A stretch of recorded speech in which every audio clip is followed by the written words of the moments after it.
In this video, we take a look at how QR codes work in a Nebolus scavenger hunt. QR codes are a central element for completing stations. Each station is assigned a QR code in the planning tool. This QR code must be stored at the respective station and scanned by the participants in order to complete the station. Scanning the QR code will unlock the reward message for a station, and participants can then move on to the next station.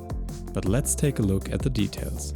When a station is created, an individual QR code is automatically generated for this station. This applies to stations in the main story as well as to hidden stations. The QR code can be viewed at the end of the input mask for a station in the planning tool. To download and print the QR code, you can download a QR code individually as a PDF or PNG file at the end of the input mask, or download all the QR codes for a scavenger hunt. The button to do so is located on the top of the input mask.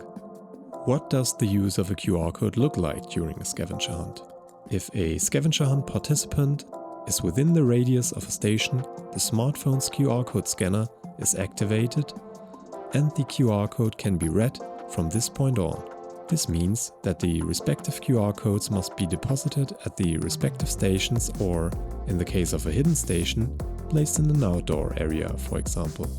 In addition to scanning the QR code, scavenger hunt participants also have the alternative of entering the numerical code.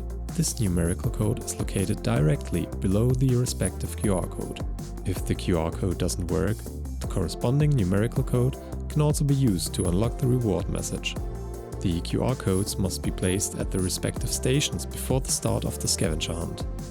The participating stations, which are the facilities, usually decide how the QR codes will be revealed to the participants.